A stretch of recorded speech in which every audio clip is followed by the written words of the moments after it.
Salut à tous, c'est Solène, j'espère que vous allez bien. On se retrouve aujourd'hui dans cette nouvelle vidéo sur la chaîne pour parler romance, pour parler pile à lire et pour parler challenge. Vous l'avez peut-être vu passer sur les réseaux, notre ami Ludo de la chaîne Prends un livre et détends-toi organise à nouveau le challenge de la romance du mois de février, donc qui débute le 1er février et qui se termine le 28 février à minuit.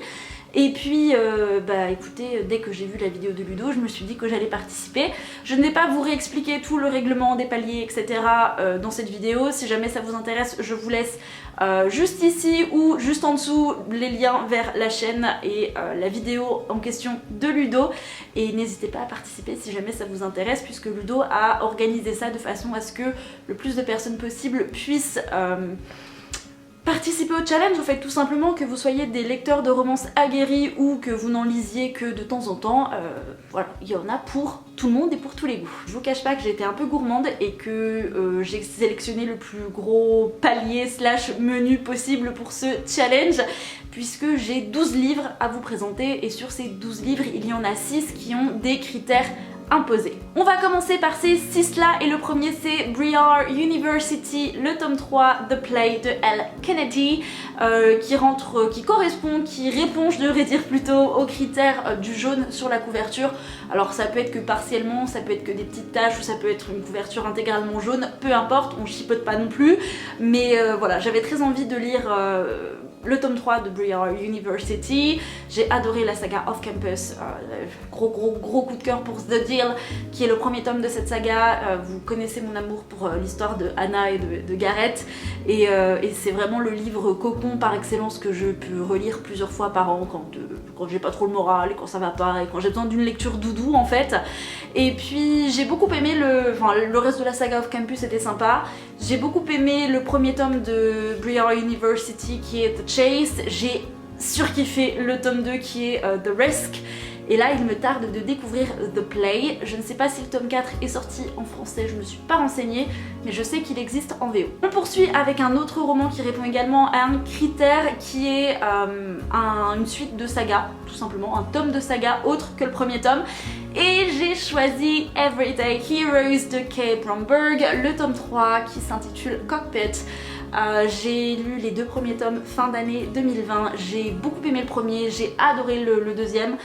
Voilà, le deuxième de toute façon, pompier plus musique, forcément t'as quasiment un combo gagnant. Donc là il me tarde de découvrir le 3e et dernier frère Malone et j'ai hâte de voir ce que ça va donner. Je poursuis avec un autre livre qui cette fois-ci rentre dans la catégorie roman LGBTQ+, je vais y arriver. Il s'agit de Heartstopper de Alice Oseman, le premier tome Boy Meets Boy, c'est la jolie Océane, donc Nina Quill qui me l'a offert, un énorme merci à elle encore une fois, ça va se lire tout seul. J'ai vraiment hâte de découvrir cette histoire. Je crois qu'on a affaire à 2 garçons, donc Nick et Charlie si je me trompe pas, qui vont dans le même lycée, qui ne se connaissent absolument pas jusqu'au jour où ils vont se retrouver assis côte à côte. De ce premier échange va naître une amitié et voire plus si affinité. C'est une petite romance toute mignonne, je crois qu'elle est en 3 tomes si je ne dis pas de bêtises. En tout cas voilà, je pense qu'il va falloir que j'achète les tomes 2 et 3 si je ne veux pas terminer en PLS. Le 4e livre que je vous présente qui est toujours choisi, sélectionné avec un critère. Ici il s'agit du critère Enemies to Lovers. Vous savez que je raffole de ce genre de romance ou même d'histoire en général. Et donc j'ai choisi Le Royaume assassiné d'Alexandra Christo paru chez De Saxus. C'est une histoire de princesse sirène qui, suite au décès, à la mort d'une de ses semblables, se retrouve propulsée dans le monde des humains et doit plus ou moins faire un pacte avec le prince Elian qui est également un chasseur de sirènes. Voilà, j'avais lu le début de l'histoire, j'avais lu les 5 premiers chapitres quand je l'ai acheté en décembre 2020 et c'est vrai que ça a l'air assez tyrannique. Enfin, les mondes dans lesquels on évolue ont l'air quand même un petit peu aux antipodes et d'un autre côté se ressemblent étrangement, donc j'ai hâte de voir comment on va évoluer dans cette histoire avec des personnages qui sont clairement des Enemies to Lovers. Oui, alors j'ai demandé à Ludo si c'était possible, s'il y avait que de la romance classique comme Briar University, Everyday Heroes, etc. ou si on pouvait choisir ce genre de roman là. Il m'a dit que on pouvait choisir un petit peu ce qu'on voulait tant que c'était de la romance quoi. En gros, c'était un petit peu le message. Pour le le prochain critère qui est de plus de 400 pages, j'ai essayé de trouver un truc qui était déjà dans ma pile à lire et finalement après moult tentatives de création de pales, j'ai décidé de sortir Song of Wrath and Ruin de Rosianne A. Brown. C'est de la fantasy avec une bonne romance qui aurait pu aussi aller, je pense, dans le critère Enemies to Lovers, puisque ici il est question de Malik, un jeune protagoniste masculin que nous allons suivre, qui se rend à un festival avec ses sœurs. C'est un petit peu l'événement de l'année, sauf que en arrivant en ville et en voulant passer les portes de la ville, il tombe sur un djinn, un esprit maléfique, et qui va s'en prendre à une de ses sœurs. Donc pour sauver sa sœur, Malik doit participer à un tournoi et ramener le cœur de la princesse au djinn. Donc voilà, Malik va se lancer dans le tournoi, essayer de conquérir la princesse dans le but de la tuer pour sauver sa sœur. Et de l'autre côté, nous allons avoir affaire à la princesse qui s'appelle Karina, voilà, je me suis pas trompée. Donc Karina qui elle va tenter de sauver sa mère qui, alors je sais plus, soit elle est mourante, soit elle est déjà morte, et qui va faire un pacte pareil avec un esprit maléfique, et en contrepartie elle va devoir lui offrir le cœur d'un champion. Donc quoi de mieux que le héros du tournoi qui est organisé, qui en même temps lui permettra de sélectionner son futur époux. Vous vous doutez bien que le chemin de Karina et celui de Malik vont se croiser, sauf que petit à petit, alors qu'ils doivent s'entretuer, des sentiments vont commencer à naître entre eux. Voilà, ça a l'air très chouette. Dernier roman que je vous présente avec critères imposés, celui-ci c'est une relique qui date mais comme pas possible. Il répond à la consigne / au critère lire un livre de poche. Il s'agit d'un Colleen Hoover et c'est Jamais plus que j'avais acheté d'occasion. Il y a toujours la petite étiquette d'ailleurs, je l'avais acheté 2 € au lieu de 7 € et 7,60 €. Voilà, ça a l'air plutôt chouette. On va suivre une jeune protagoniste qui s'appelle Lily, qui a grandi dans une famille un petit peu particulière où il y avait énormément de violence conjugale, avec une mère soumise et un père très violent. Voilà, alors on retrouve notre héroïne bien des années plus tard, elle a grandi sa vie semble toute tracée avec un neurochirurgien je crois.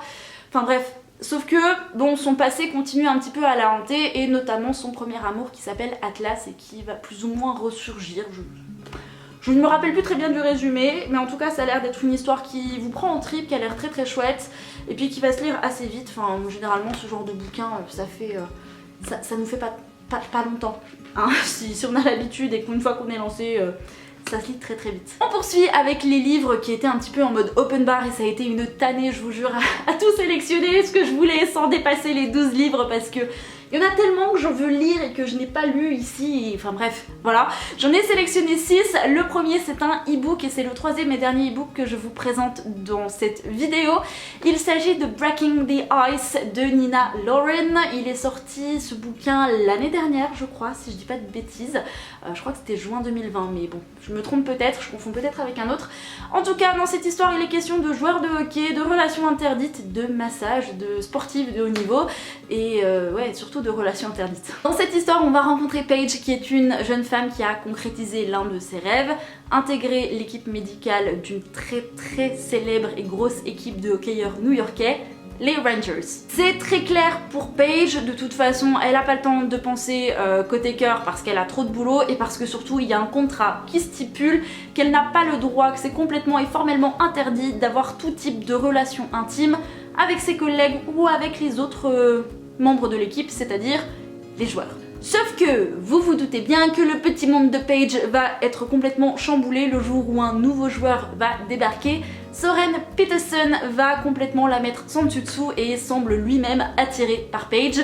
Sauf que pour leur carrière respective, vous vous doutez bien qu'ils ne doivent pas craquer. Voilà, c'est une histoire très lambda quand il est question de sportifs, mais moi je pense que ça marche bien. Voilà, c'est toujours le type de romance qui fonctionne très bien, qui se lise très vite, et j'ai qu'une hâte, c'est d'être au 1er février pour la lire, parce que ça a beau être cliché et stéréotypé, les romances dans ce type là, moi j'y vais tête baissée et yeux fermés quoi. Voilà. C'est un peu mon guilty pleasure. Prochain roman, et vous allez me jeter des tomates, c'est une romance que j'ai achetée sur vos multiples recommandations et conseils l'été dernier. Il s'agit de Eleanor and Gray de Brittany Seed Cherry et vous allez me jeter des tomates parce que 1. Je ne l'ai toujours pas lu depuis le mois d'août et 2. Je n'ai toujours pas découvert la plume de Brittany Seed Cherry qui a écrit la saga The Elements qui apparemment est absolument incroyable et je ne l'ai toujours pas lu. Voilà, vous avez le droit de me jeter des tomates. De mémoire, dans cette histoire, on va suivre Eleanor et Grayson, je crois, donc Gray pour les intimes, qui se sont connus étant ados. Gray était le premier amour d'Eleanor, mais la vie a fait que et leurs chemins se sont séparés. On les retrouve 16 ans plus tard et Eleanor accepte un job de nourrice, tout simplement. Elle va devenir la nounou des enfants de Grayson qui a perdu sa femme et donc là on va devoir avoir affaire à une reconstitution, une crise identitaire de la part des enfants de Gray, de la part même de nos 2 protagonistes principaux qui vont devoir se redécouvrir, réapprendre qui ils sont parce que en 16 ans il s'en passe des choses et les gens évoluent, grandissent et agissent différemment et c'est surtout le fait qu'Eleanor ne reconnaît absolument pas le Gray qu'elle a connu des années plus tôt.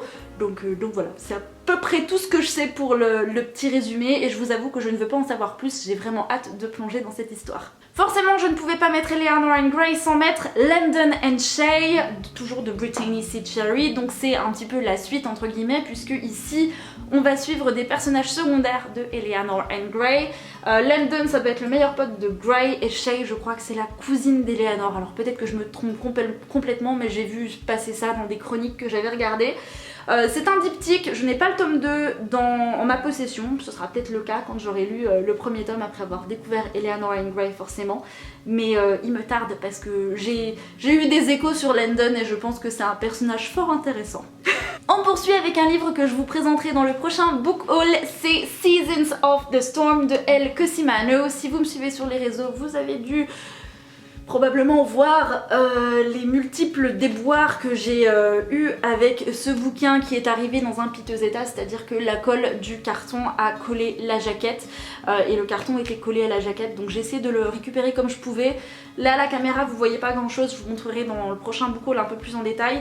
Vous avez été nombreux à me conseiller de mettre de l'eau écarlate, je testerai ça, j'en ai pas à la maison, j'en ai pas sous la main, mais je l'ai quand même déjà bien récupéré avec autre chose, donc plutôt contente. C'est un roman qui va sortir en février ou en mars je crois, je ne me rappelle plus exactement, aux éditions de Saxus.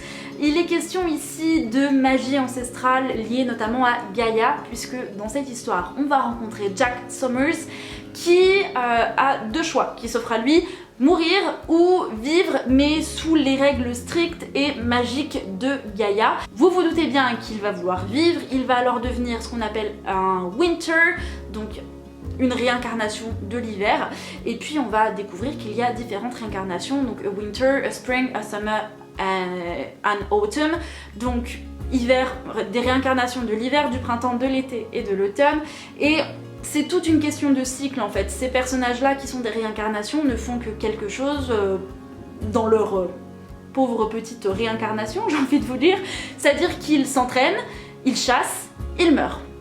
Tout simplement. Donc Jack va, donc l'hiver tue le printemps tue l'été, l'été tue l'automne tue l'hiver. Donc Jack se retrouve à devoir tuer le printemps et sa réincarnation c'est Fleur. Sauf que les deux vont tomber amoureux l'un de l'autre et c'est une loi qui est complètement interdite par Gaïa. Et Fleur est sur le point d'être purgée, c'est-à-dire de disparaître pour toujours et donc de mourir.